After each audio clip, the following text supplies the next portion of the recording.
ዛሬ የህይወታችሁ የመጨረሻ ቀን ነው ብትባሉ ወይም በዚህ ሳምንት እንደምትሞቱ ቢነገራችሁስ? ብዙ ያልጨረሳችሁት የሚያሳስባችሁ ነገር ይኖራል ብዬ አስባለሁ። ከእውቀቶች ሁሉ የሚደንቀው መሞታችንን የማወቃችን ጥበብ ነው። ለምን መሰላችሁ? በህይወት የመቆየትን ውድነት እንረዳበታለን። በኋላ ሳይሆን አሁን መውደድ አለባችሁ። እኛ ሰዎች ጊዜ የለንም። ዘላለም የምንኖር ቢሆን ኖሮ በጠዋት ከጣፈጠ እንቅልፋችን ለምን እንነሳለን? እስኪ እንዲህ ልታደርጉ ቃል ግቡ ለራሳችሁ።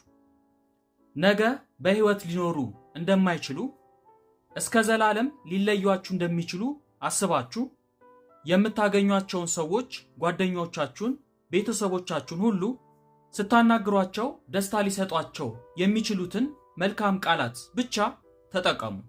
እስኪ ከዛሬ ጀምሩት። እርስ በርሳችን መልካም ብንሆን ዓለም እንዴት በተዋበች። ጊዜ የለንም፣ ነገር ግን ሁሌም ነገ የሚባል ቀን እንዳለ እናስባለን። የሚገርመው ግን አይደለም ዛሬ ደቂቃዎች፣ ሰከንዶች በእኛ ቁጥጥር ውስጥ አይደሉም። በቁጥጥራችን ውስጥ ያለው አሁን ነው። አሁንን ሳትጠቀሙት እንዲያልፍባችሁ አትፍቀዱ። ሳትነጠቁ በፊት አሁንን ተጠቀሙ። ፍቅር መግለጽ ለምትፈልጉት ሰው ፍቅራችሁን ሳትገልጹ አሁንን አታሳልፉት። በተለይ ንስሐ ሳትገቡ አሁንን አታሳልፉ።